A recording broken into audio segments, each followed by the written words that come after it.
there? Are you just going to stand there? You damn this city. Huh? You, what are you doing? This is a crime scene. That's evidence. Envoy?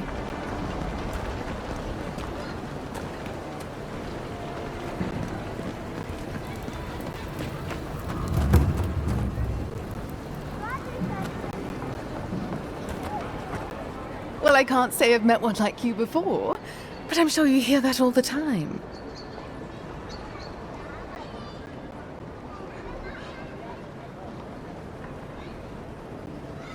Oh, heavens no.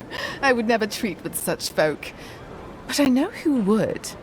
Look for Remio up in the Pearl District, and who knows where Adelgund wandered off to now.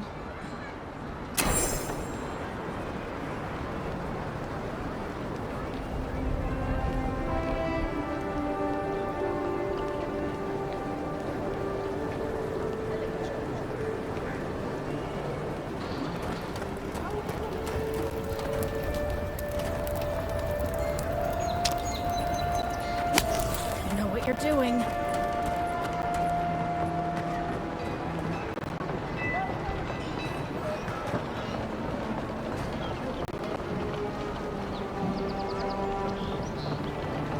Don't go starting trouble.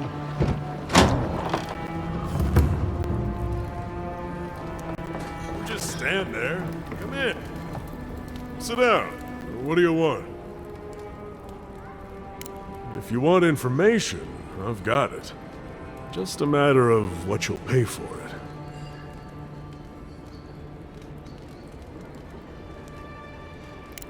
I hear there's trouble out in Thirdborn. They're blocking the roads off, and they won't tell anybody why.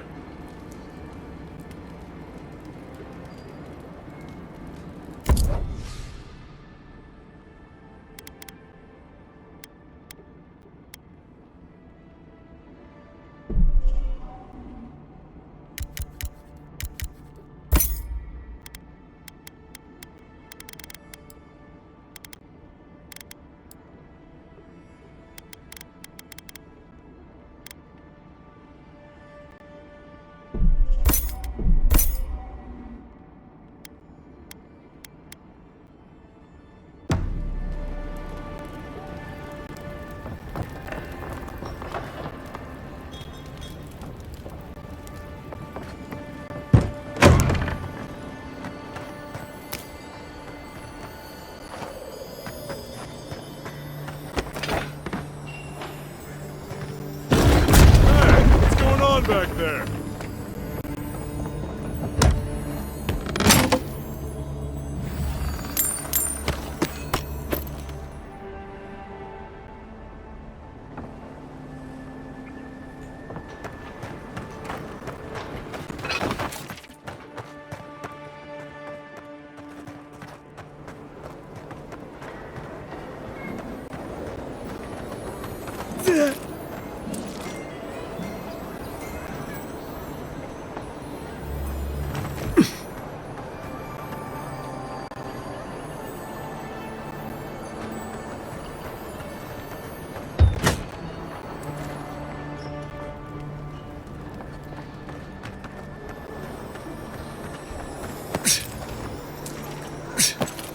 Saved my life.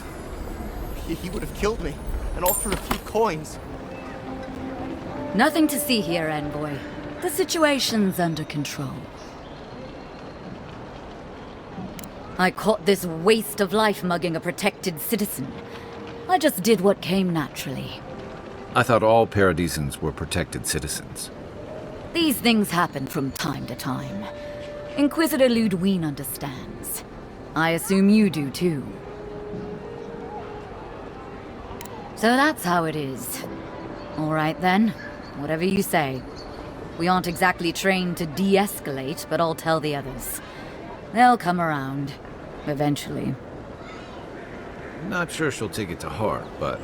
Paradise is getting more dangerous by the hour.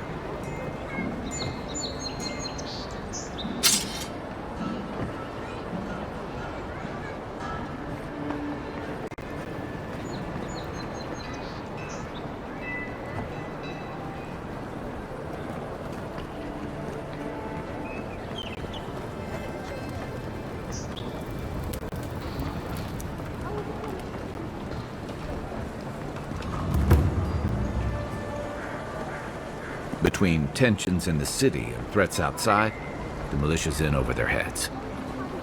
The local militia's lax at the best of times, which these are not.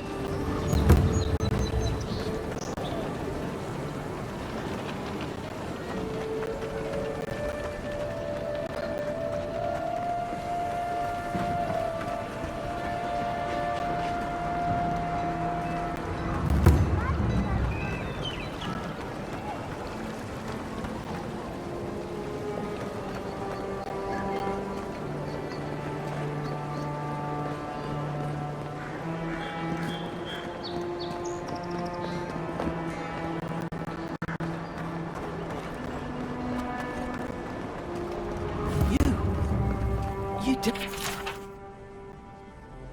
died, but you're here.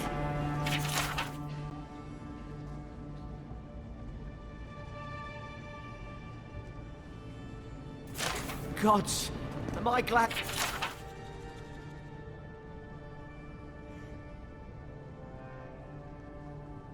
to see you.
I'll keep trying. But there's not much to be. Envoy, hello. I'm glad to see you on your feet. Kai. Tej. I'm surprised they let you in here. I'm surprised you're still gainfully employed. I didn't mean anything by it, Envoy. He's just curious company for you to keep. Hey, somebody has to have the envoys back, because you all sure didn't. No one expected the Envoy to get assassinated. Exactly. Amateurs. Well. Kai? Come on, it's funny. Tej caused a ruckus last time he was slumming it at the Ballot Rock. You were trying to kill a man, if I remember right. I had to put you outside. You threw me into the canal. You lived. That water's filthy. I had the runs for 3 days. Gods, Tej.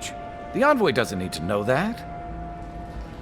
Yeah, but now you'll never think of Tej the same way again, will you?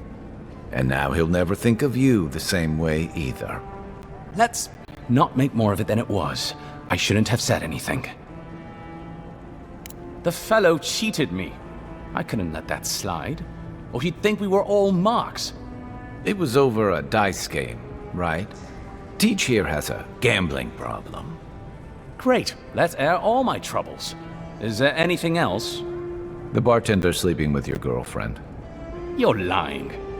You sure about that? We'll talk about this later. I'm not breaking up with her for you. Just so we're clear. That's more than enough. Thank you. Was there anything I could help you with, envoy?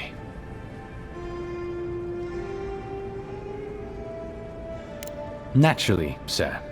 How can I help you? What would you like to know?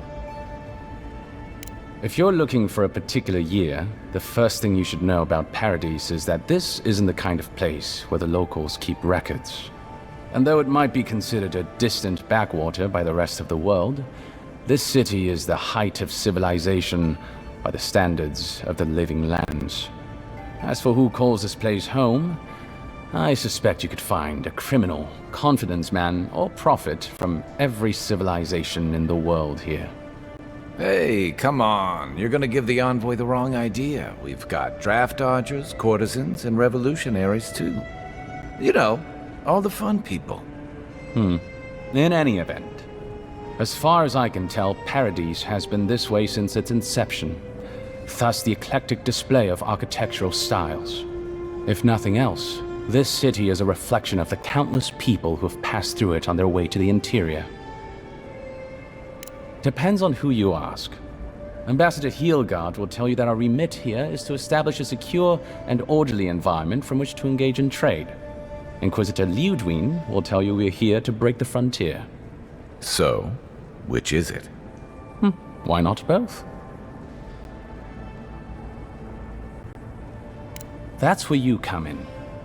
Whether you find your desires aligning with the ambassadors or the inquisitors, neither can succeed until the dream scourge is ended.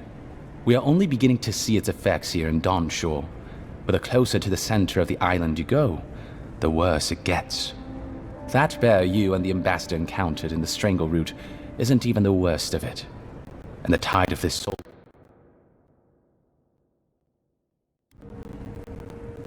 Look, for all that I complain about this backwater, there are good people here. Same as anywhere else. People who want to be able to walk to the market in the morning for their bread and eggs and know they won't be mugged. People who like it when the mail comes on time, and their skates are made from real copper, and their neighborhood peeping Tom ends up in the stocks. Those people, good and honest people, who pay their debts and honor their contracts and remember to thank the gods, they like us a lot. The Resistance, as such, are largely a group of misfits and criminals intent on undermining the rule of law. They take out loans with small adherent banking houses and do not pay them, then assault the bankers who attempt to collect. They agree to contracts with families in Adir seeking homes, and when their ships arrive, promptly abandon them.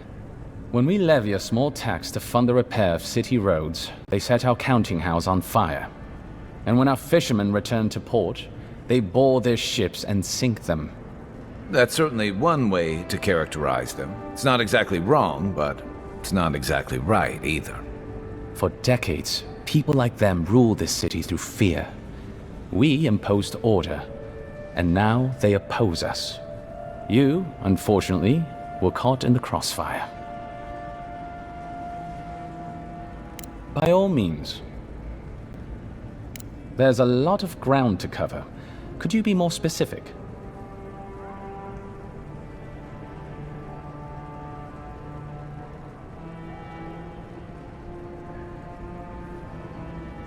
Ah, the age-old question. Who's bigger? Adir is, naturally, by a wide margin. And were we at the Cartographers Guild in High Crown, I could show you on one of their globes. As it is, we must make do in the theater of our minds. The Living Lands are located in the far north of Aora. Adir is southwest of the Living Lands, situated along the equator. The Living Lands are more arid than Adir, and the island is more prone to storms. but its many deep valleys protect the various townships from the worst of the weather. Topographically speaking, the Living Lands are a place of extremes. Deep inland, mountains rise high enough to rival those of the White March, blanketed year-round in snow, while east of the volcano of Mount Forja is an acid sea that sinks far below the level of the ocean. The lands between them are riven with deep clefts in the earth and isolated by wastelands of sun-baked sand dunes. I'll share what I can. There is no singular authority in the Living Lands. Not yet, anyway. I shudder to think what the Living Lands would look like under your rule. Well, to start, there'd be a lot more brothels. Charming. Power is invested in the leaders of the various townships scattered across the island. The largest are Fjord, Thirdborn, and Solace, none of which, I will note, are as safe and orderly as Paradise. Fjord Messeverno is located in a valley known locally as the Emerald Stair, named for the terraced rice paddies that cover its hillsides. It is our closest neighbor. The city, if you can call it that, was founded 50 years ago by animancers from the Valian Republics. Apparently, the laws governing animancy weren't lenient enough in the Republics. So the city's founders came to the Living Lands, where they could practice their discipline more freely. Currently, Fjord is governed by a man named Ignacy Vidaro. Rather inept to hear the ambassador talk about him. Fjord's farmers supply most of the grain and vegetables we eat here in Paradise. Or it did. Their shipments have been infrequent lately. Something about a blight in the fields. In any event, I believe that covers Fjord.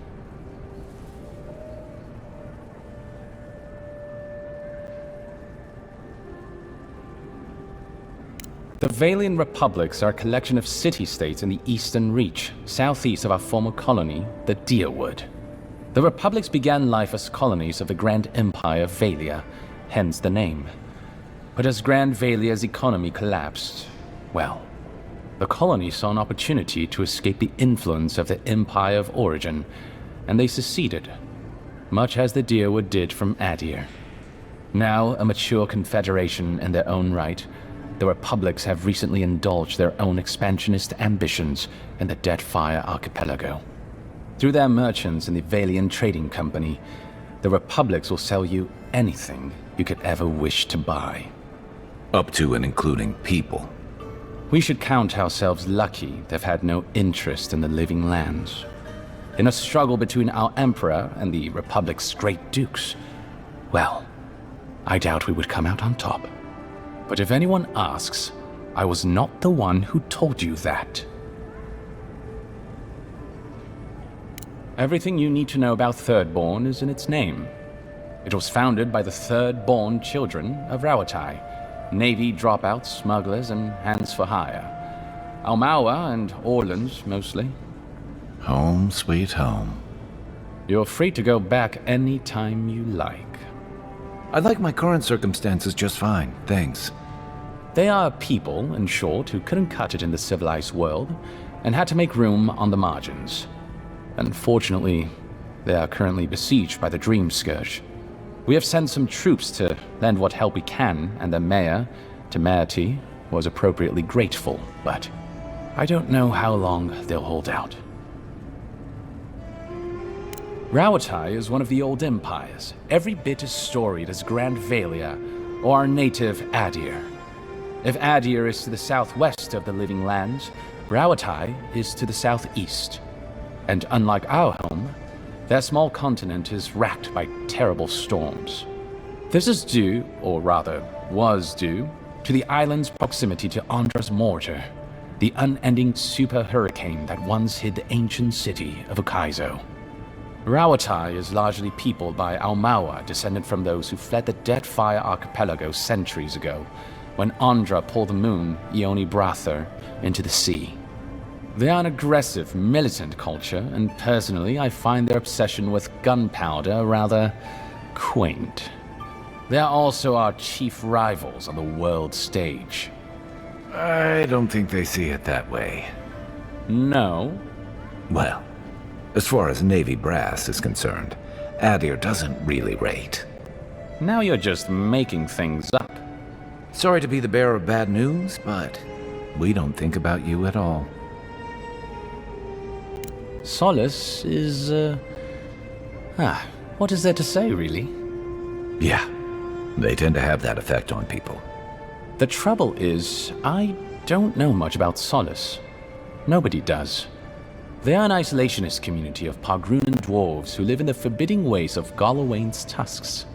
They don't let outsiders into their lands, and they don't let their people out of them. Some folks get out from time to time, but they can't ever go back. And the ones who survive aren't eager to talk about their experiences. People aside, the land itself is incredibly hostile. The island's volcano, Mount Forja, rests at the heart of the region, and it's recently become active. Half the land is lava rock, and the other half is, well, literally lava. I don't know why anyone lives there. I have to assume they're all insane. You have no idea. Naturally. The Pargrunan are a unique community of mountain dwarves originating in Old Valia. As a people, they've made their name as explorers, builders, miners. No doubt you've seen their ruins in your travels, here, back home in Adir, and all across the world. They maintain a rich tradition of oral storytelling, chanted magics, and ritual carving, which they take great pains to record and transmit across their various communities. Even the most physically isolated Pargrun is not alone. Somewhere, one of their people is thinking of them and planning an expedition. Abidan must cherish them. You sound like you admire them. I suppose I do. I'm an open book. Consider yourself lucky. Inquisitor Ludwine is the commander of the Steel Garrote in Paradise. Were you to ask her, she'd say she keeps the peace. But she doesn't keep it so much as prosecute it. As ruthlessly as the ambassador will let her. She's also a veteran of the Steel Garrote's campaign in the Deathfire, where she died.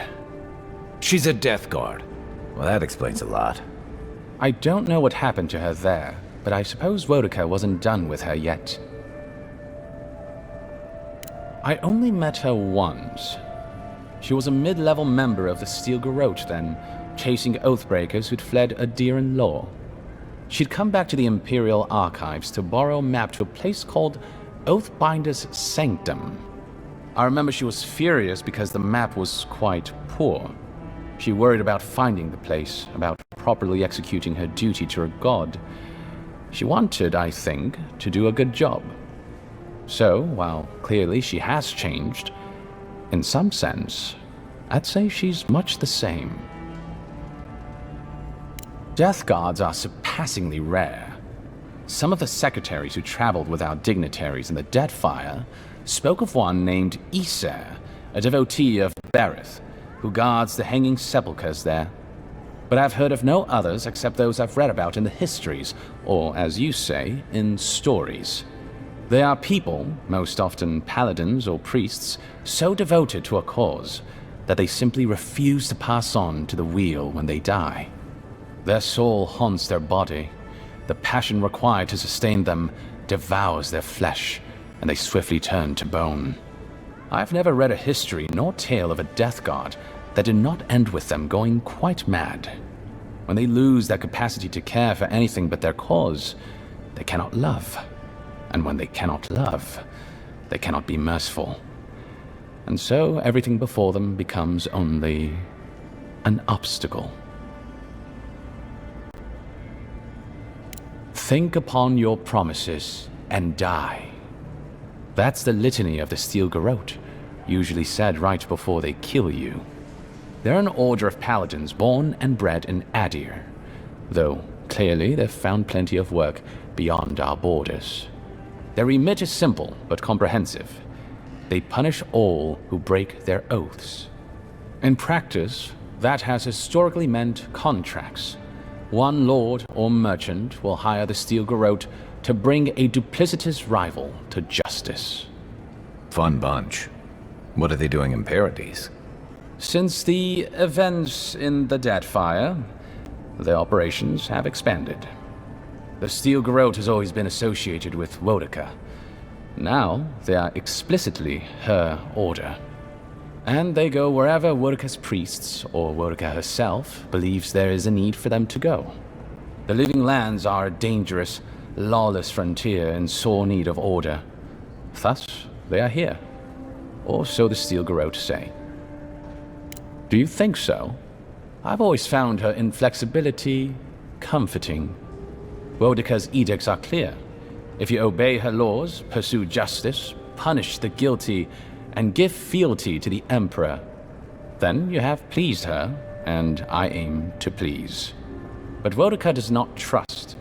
She demands that you declare yourself for her again and again. Her every request is a test, and her every test is an opportunity to disappoint her. I appreciate a god who makes you work for their grace. I don't want anything given to me for free. Of course. I trust whomever told you to consult a watcher also told you to avoid the one in the city. She is a liar and a thief. Oh, did she take your money? No. Anyway, watchers are individuals capable of perceiving souls. The soul may be in a living body, or it may simply be lingering, waiting to pass into the in-between. In either case, interacting with a soul allows a watcher to glimpse a person's past lives or their most deeply buried memories. Watchers are incredibly rare, and in Adir, highly controlled. Many people wish to know who they were in a previous life, and do not like what they learn. The smart ones stay hidden. They do not announce their powers, perhaps not even to themselves. Even a careful watcher risks inadvertently revealing themselves by knowing something they shouldn't know. Of the ones that are public, little is concretely known. But we hear things. They make good judges in Wodeka's courts, so long as they're controlled. The lords, it's rumored, buy and sell them to collect blackmail on their enemies. But I suspect many watchers are imprisoned or executed, or simply kill themselves. A watcher doesn't need your cooperation or consent to read your soul. They could learn everything about you, terribly damaging things about your parentage, for example, or things you did in a past life, without you ever knowing. You see how this could threaten the established order, undermine our betters' right to rule. Yeah, but that's just one side to it. Imagine how a watcher feels, knowing what a threat they are to the status quo. I don't know about you, but I wouldn't be keen on kings and emperors wanting me dead. Sounds like a lot of hassle. Don't sell yourself short, Kai. I don't doubt you're an expert in people wanting you dead. You're not wrong. I rarely am. In any case, the Watcher is fundamentally a tragic figure. Of the few that survive our world, most are destined to go mad. Yes and no. So far as I understand it, a Watcher is born a Watcher. But it takes an event, often something shocking or traumatic, to bring a Watcher's powers to the fore. So you may be a Watcher, or I may be, or Kai, and we might not even know.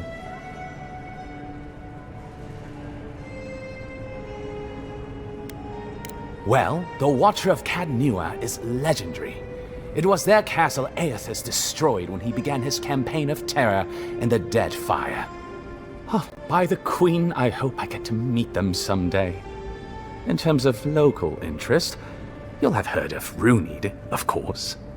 And there was Ida. You may not know about her. She was a Watcher from the Living Lands. I believe she was an Orlan. She must have died, 150 years ago. Slain by a great serpent, gods treat kindly with her soul. Doubtless there are others, but most don't meet a good end. By all means. Well, you'll notice I'm nearly always here. If that man sleeps, I don't know about it. He wouldn't say, but I believe he relied on the Claviger far more than he lets on. And without the Claviger's steady hand at the rudder, The ambassador's struggling just to bail water from the sinking ship that is Paradise. Claviger Amon might have tolerated a little more chaos than the ambassador liked, but he kept this place humming. He's not someone you can easily replace, and not with one man alone. It's a difficult job. The pressure sometimes gets the better of him. But if he loses his temper now and then, I can't blame him for it. Better him than me. He doesn't know what to do with himself. You know, in our first days here, he'd often walk to the end of the docks at sunrise. The work was done, the embassy was closed, and he'd still be wearing the same clothes he'd slept in at his desk. And he'd just stare out over the sea. He always seemed dissatisfied back then. I suppose, years later, he still does.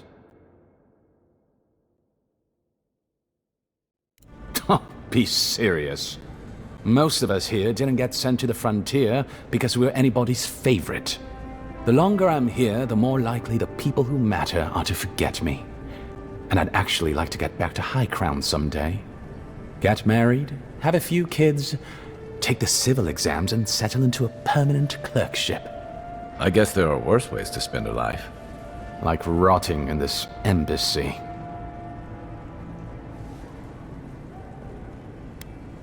I'm an open book.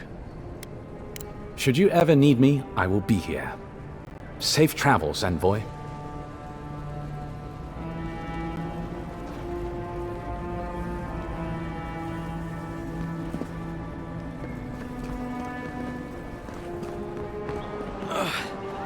Wish that sawbones would hurry up. I gotta get back to him. Envoy, is it really you?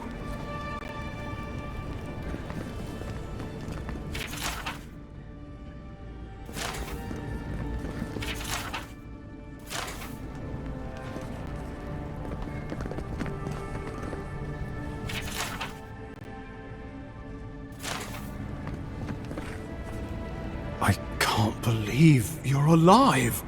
When they dragged you to Liviana's clinic, I assumed the worst.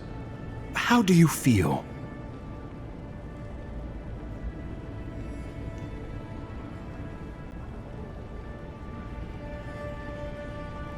Homesick already? After what you've been through, I can't say I blame you. But there's work to be done on the frontier. Good work, and I need you here at my side. Our first order of business is your purpose here in the Living Lands. Did the Emperor send you with anything for me? Your writ of commission, perhaps? Very good. I'm eager to see what our Emperor intends. Now, His Majesty names you a loyal servant of the Adiran Empire, and an extension of the throne's authority. Thank goodness. At least someone understands the gravity of our situation.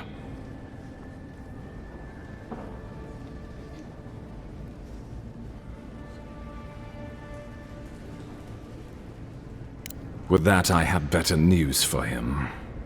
You've seen how wild the Living Lands has become, both in nature and in politics. Sometimes I think the island has a mind of its own. No sooner had you arrived than you found yourself at the center of our troubles. At this point, I can't rule anything out. We're in uncharted waters. This embassy has no shortage of political foes, but the dream scourge is what keeps me up at night. You've seen firsthand what it can do in nature. We can't let it reach the cities.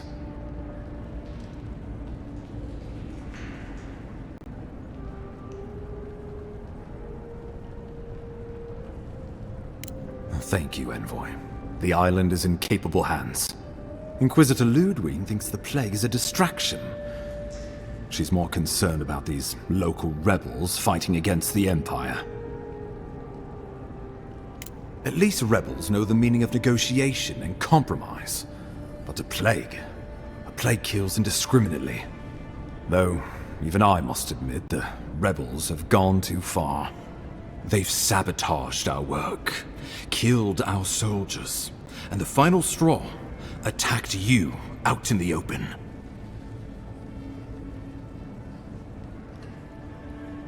All the more reason to strike first. Or so the thinking goes. Whatever their reason, we have to retaliate for the good of the Empire.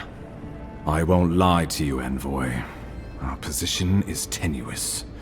If we can't even defend ourselves, how are we to defend the living lands? But defend it we must, for the sake of everyone who calls this island home. Inquisitor Ludwig demands that someone hang for the attempt on your life. These Paradisen rebels must face justice.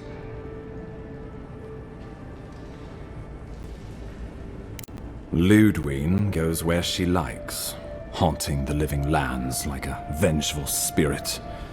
She'll reappear when she chooses, and not a moment sooner. Let's make sure to give her some good news for a change. Not many get a chance to solve their own murder, you know. I know someone who could help. A dwarven tracker named Marius. Kith or beast, there's little he can't find.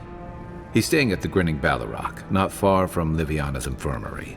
We just take the main road east to the market, then head down the stairs and cross the canal.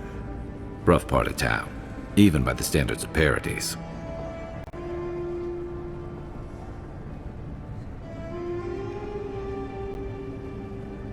Marius is from the Tusks, about the harshest and remotest place the gods ever created, even by the standards of the living lands. Trickery, lies. The gods did not build this place.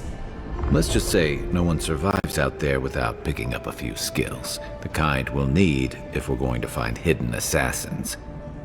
Especially if they're from the streets of Paradise. I suggest you recruit as many allies as you can, but choose carefully.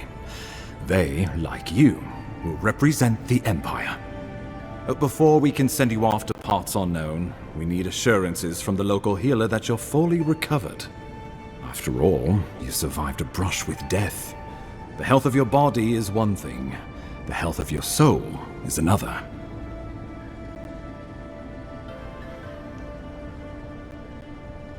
An unusual course of treatment, but who am I to argue? Remember, the assassin is out there. You have the element of surprise. I suggest you use it. Oh, I wish I could see the killer's face when they realize the hunter has become the hunted. We'll talk more of the Dream Scourge when you return. Until then, Envoy. How about we start with Marius at the Grinning Ballarrock? Besides, I could use a drink after all this.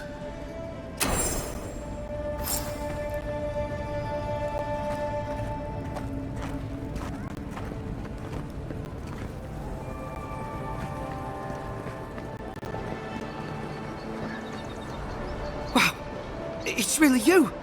You are the Envoy, aren't you? I bow, but I think I dislocated my shoulder, and I might have broken some ribs. My brother, Cadman, and I ran into some trouble exploring a temple north of the city. Bears and traps and guards. The floor collapsed from under us. He couldn't walk too well, and yet our captain wanted to keep going, so he sent me back for help. We're with a team from the Free Expedition Corps. We've seen a lot. No place like this. I fear for their lives, Envoy. They descended into the temple through a route off the Pilgrim's Path, just north of the city. You'll know you're headed the right way when you see trail markers and rock stacks the Pilgrims left behind. We posted a guard out front, Sedgwin. Let her know I sent you, and she'll let you pass. Especially my brother, Cadman. Don't forget him. You'll probably find the expedition with the relic we were searching for. Whatever that is. Thank you for hearing me out, Envoy.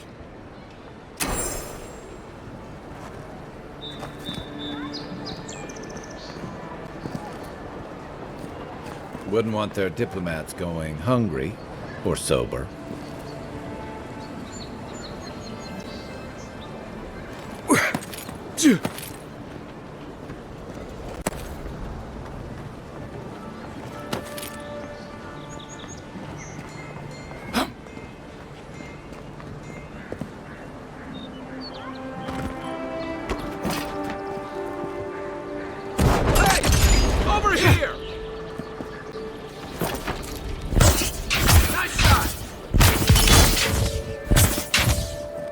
Guess the deer and discipline doesn't apply to pest control. Another win, but who's counting?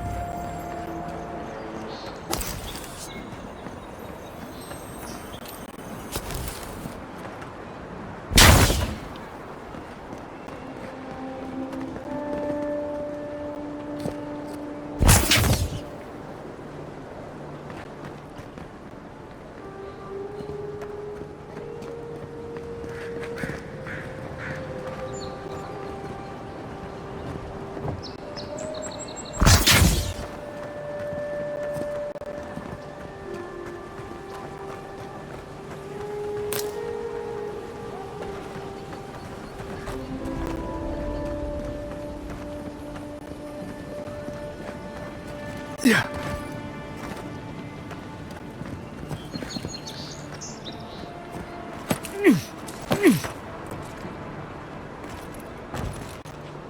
Yeah.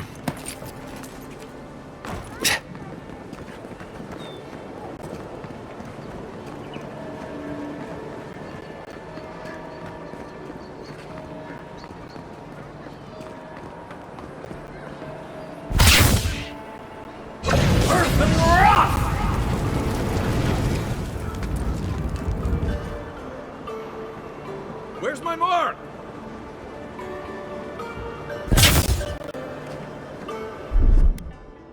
Coming in hot. Next one's mine.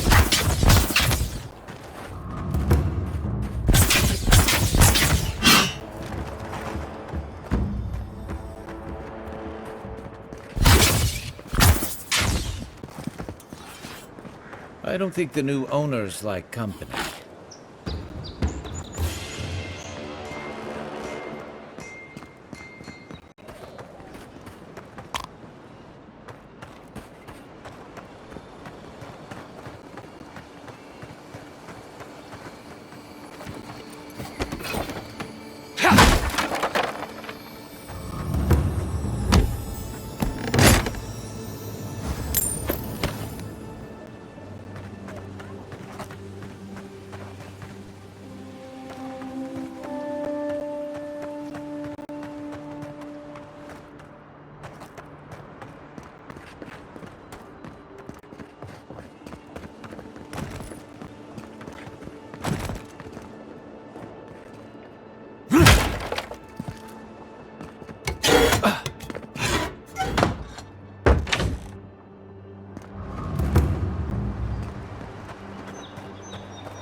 Good find.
Despite the name, the living lanes isn't an easy place to make a life, but it breeds resourcefulness.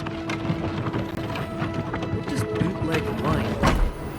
How did you get in there? 2 guards, wine, and a dead body. There's a story here.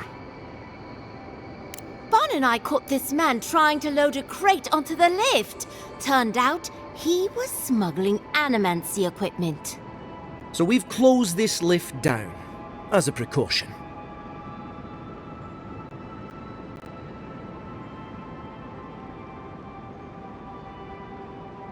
Oh, I'm sure he's got some hidey hole around here where he stored this stuff. Where he took it after, though, I couldn't say. We've heard of bandits using this lift to sneak past the gatehouse, too. It seems the locals have been looking the other way for some time. Haven't searched him yet. We were only meant to be keeping watch, you understand? You're welcome to take a look if you think you'll find anything useful. I'll ask you to refrain from using the lift, though.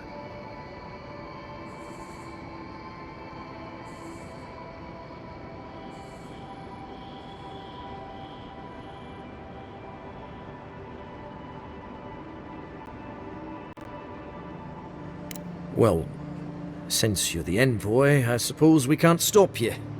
But if you bring so much as an Audra stone with you, we'll find out.